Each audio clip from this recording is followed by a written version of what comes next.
নমস্কার, সংলাপে শাহীন বাংলায় আবার আপনাদের স্বাগত জানাচ্ছি। আমি আজিজ। স্বামী বিবেকানন্দ ভারতবর্ষ শুধু নয়, দুনিয়া জোড়া এক প্রবাদ প্রতিম ব্যক্তিত্ব।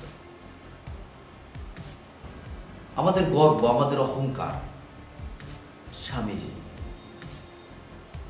বিশ্ব মানবতার এক দৃঢ় কণ্ঠস্বর। আস্থার জন্মদিন আমাদের শাহীন বাংলার শ্রদ্ধাজ্ঞ রইল এই মহামানবের প্রতি। বিবেকানন্দ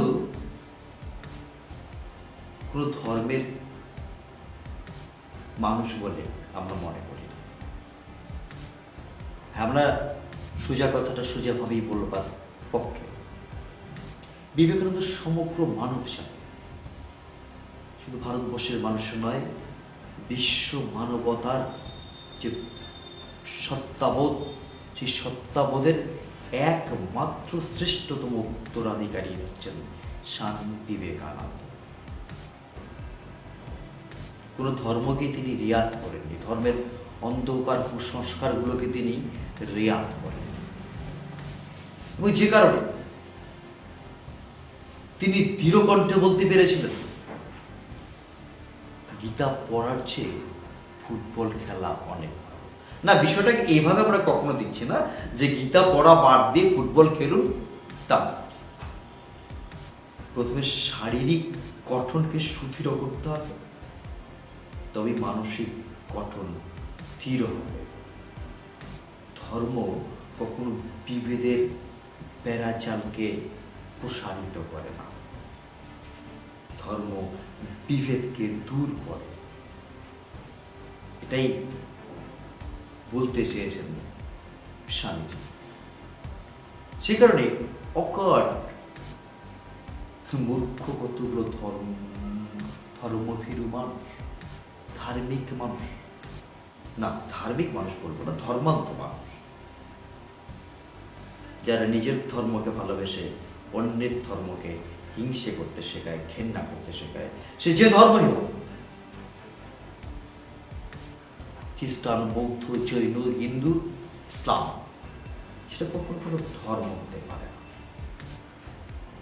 আর নিজস্ব চিন্তা চেতনায় কতটা উন্নত একটা মানুষ বলতে পারেন যে ভারতের স্বাধীনতা আন্দোলন, ভারতবর্ষের গঠন, ভারতবর্ষের জাতিসত্তা তখনই পূর্ণাঙ্গ রূপ লাভ করতে পারে যখন বৈদান্তিক মস্তিষ্কের সঙ্গে ইসলামিক দেহের সংমিশ্রণ করবে। দীপ্তকণ্ঠে দর্থহীন ভাষায় আর কোনো মানুষ এই কথাই বক্তব্য উচ্চারণ করবার সাহস দেখিয়েছেন বলে আমাদের জানা। তিনি হিন্দু জাতির গর্বের কথা বলেছেন, গৌরবের কথা বলেছিলেন।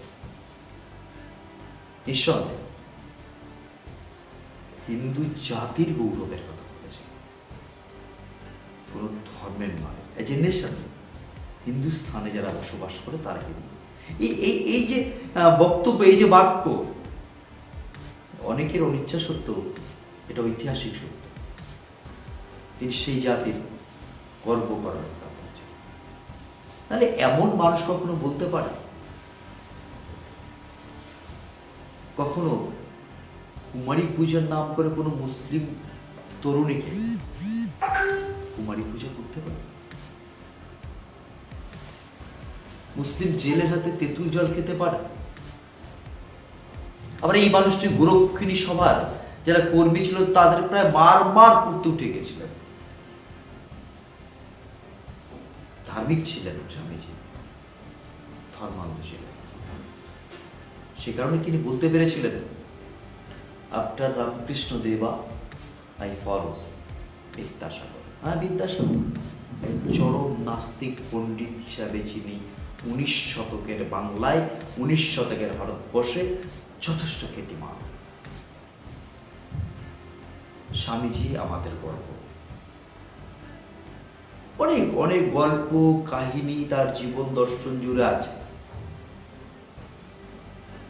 আমরা প্রথমেই বলেছি, স্বামীজি নির্দিষ্ট কোনো ধর্মের, নির্দিষ্ট কোনো দেশের প্রতিনিধিত্ব হতে পারে না।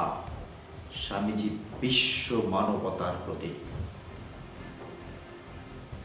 আমাদের ছোট্ট জ্ঞান, ক্ষুদ্র জ্ঞান, স্বামীজিকে তার আজকের এই জন্মদিনে বিশ্লেষণ করবার দক্ষতা, ক্ষমতা আমাদের নেই। তবে আমাদের খুব খারাপ লাগে, জানেন, সত্যি খুব খারাপ লাগে যখন দেখি এই মানুষটাকে নিয়ে, মহান মানুষটাকে নিয়ে রাজনীতি হচ্ছে, নোংরামি হচ্ছে, যে একটা মানুষও সেই নোংরামির বিরুদ্ধে আওয়াজ তোলে না। এখানেই স্বামী বিবেকানন্দের জন্মদিনের পালনের আজকে ব্যর্থতা আমরা শাহীন বাংলা মনে করছি। বিভিন্ন রাজনৈতিক দল, সামনে নির্বাচন, শ্রদ্ধা জানাবার জন্য কোনো দলীয় রাজনীতির দরকার হয় না।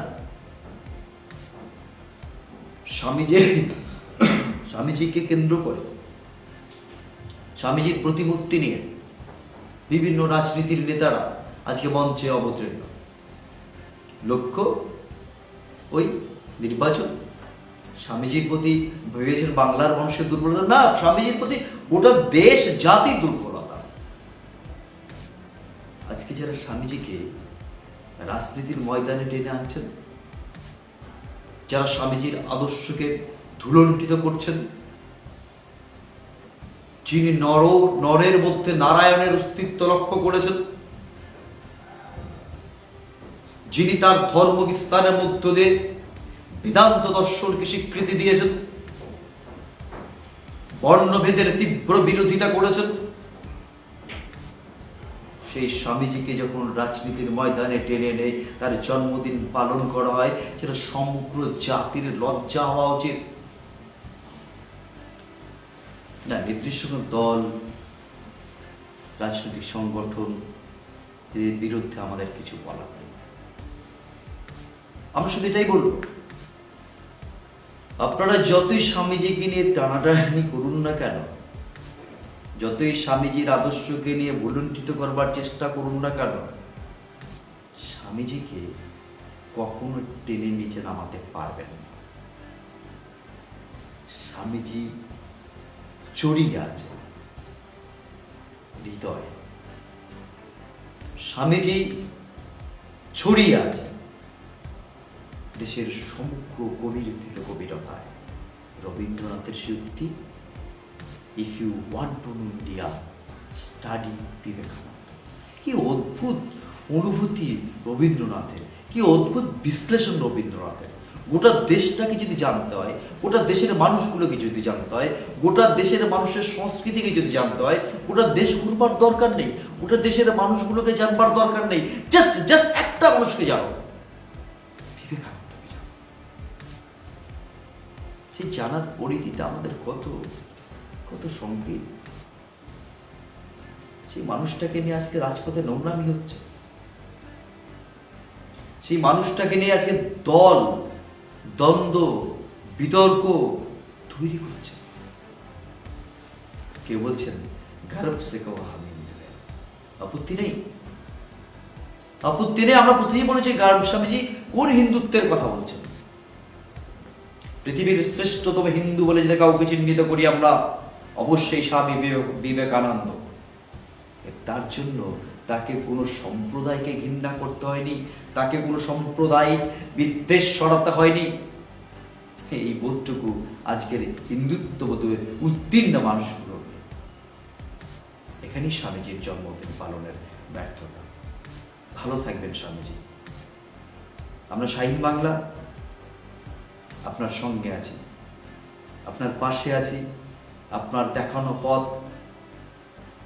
মানুষের সেবা, মানুষের সুখ দুঃখের বার্তাগুলো পুঁজি করে দেশকে এগিয়ে দেওয়ার যে প্রয়াস, সেই প্রয়াসে আমরা আপনাকে পাথেয় রেখে, পাথেয় রূপে বরণ করে এগিয়ে চলবার মন্ত্রে দীক্ষিত হতে চাই। স্বামীজি, আমরা তোমরা শ্রদ্ধা জানাই আমাদের শাহীন বাংলার এই ক্ষুদ্র অনুষ্ঠানের মধ্য দিয়ে। আবারও বলছি, ভালো থাকবেন, আমাদের সঙ্গে থাকবেন। নমস্কার।